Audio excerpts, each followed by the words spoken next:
Thank you so much. First of all, I am sorry to everyone that I cannot turn on my camera. There are some technological problem. I don't know my device is betraying me today. Yeah. So I No am from problem. Daffodil International University, Bangladesh, and my team members were Mst Khadijatul Kobra, Siddiqur Rahman sir, and also the conference chair, Miss JoAnn Rolle.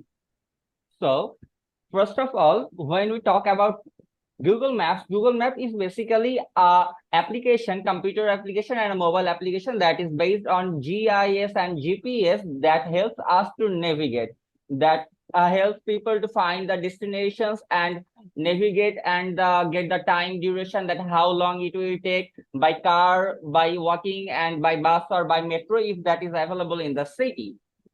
This is a very familiar app among the world to visit non-familiar places. Like when we go for tour or we visit some of our relatives or friends, if we ask that what is your exact address, then today this is a very common phenomenon that we say, let me share you my live location, and we share the live location by this Google Map.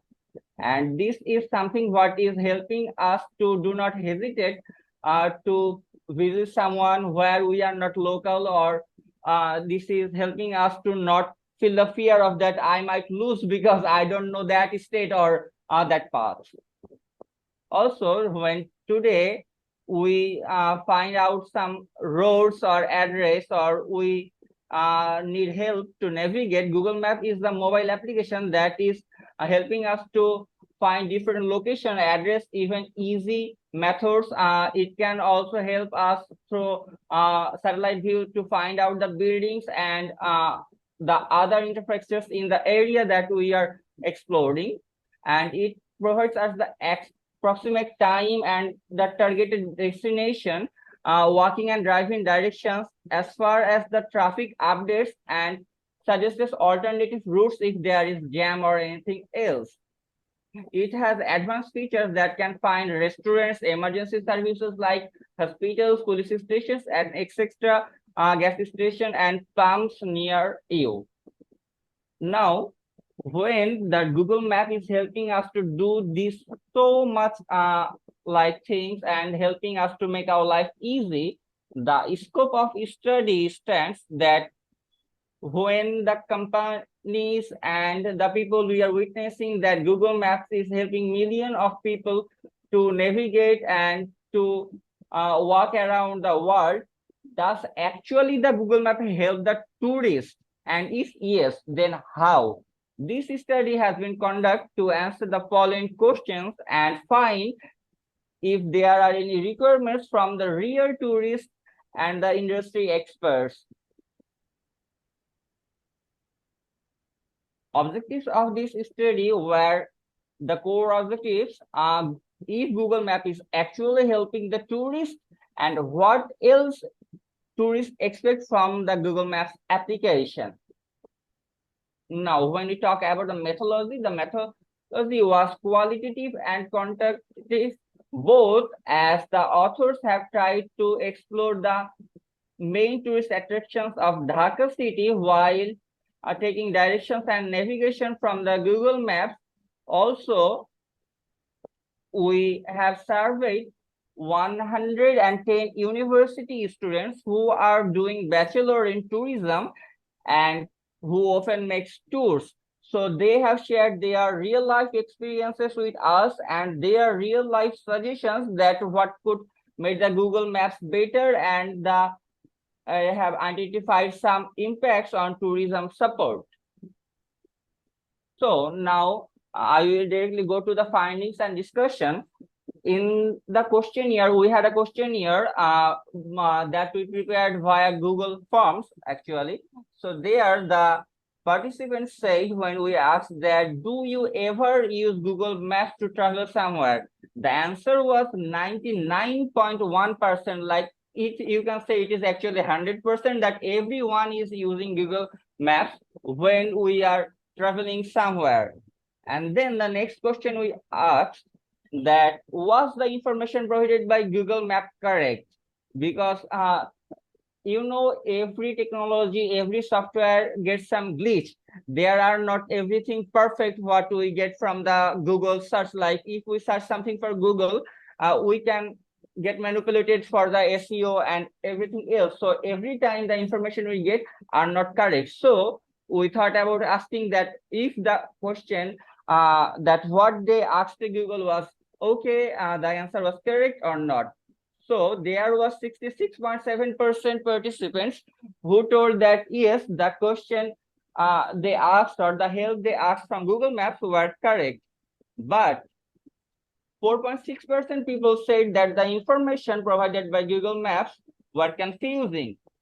On that same point, 27.8% people said that sometimes the information that Google Map provided them were correct, while sometimes that was not correct.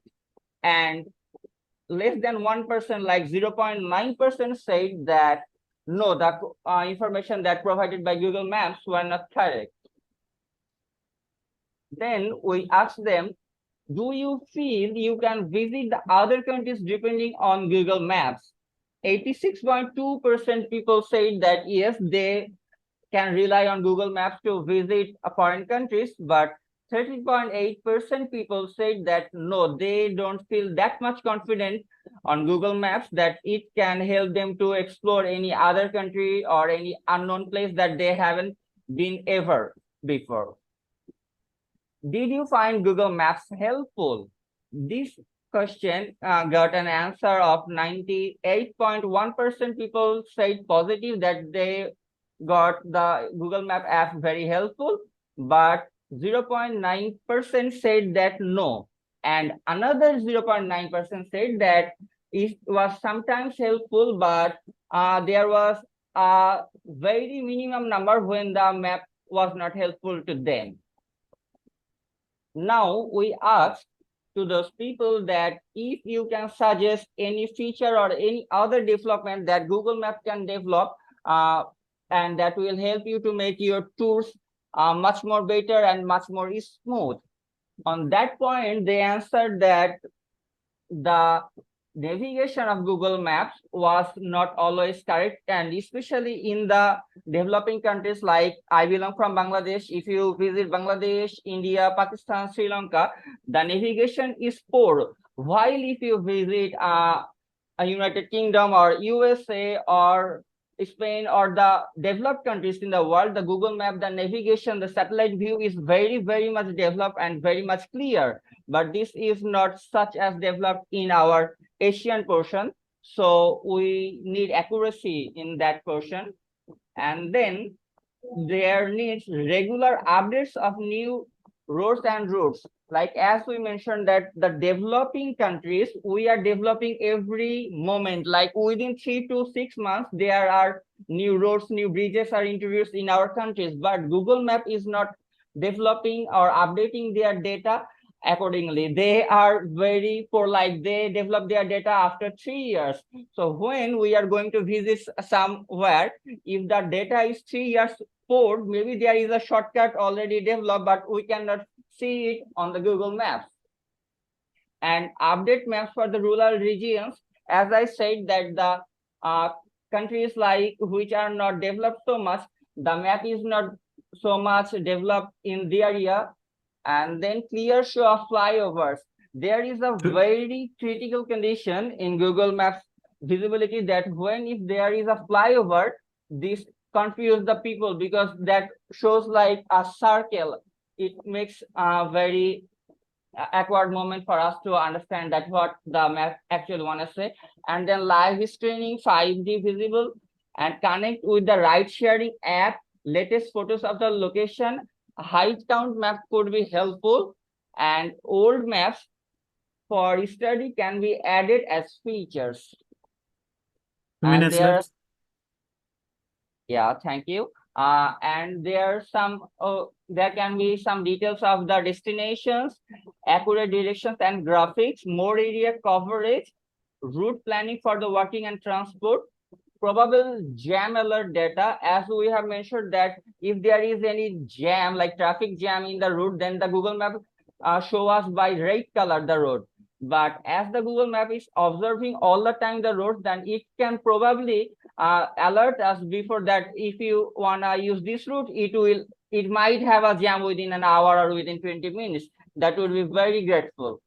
And then finally, the results, after talking with the people and we have visited the field by ourselves, we have explored Dhaka city and Chittagong to understand that actually the map, how much it is accurate or what is the actual condition. And then after our analysis, our study, that it was very clear that Google Maps application is definitely helping the tourists to navigate the worldwide, but still there are some technical glitch and gaps.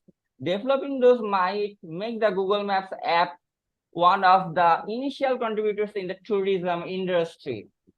And now let's talk about the research limitation. There were lackage of relevant literature as the topic was really a narrow topic and a very unique niche. And the sample size was 110 people. That is a poor sample size according to us. If the sample size was greater, then it might be a more acceptable paper. And insufficient technical analysis. As you have seen the presentation, we couldn't do any technical analysis as we are the students of business, so we don't have that much knowledge of technology. So if there was technical analysis, the paper could be more better. And that's the references that we have used. Thank you so much for the opportunity.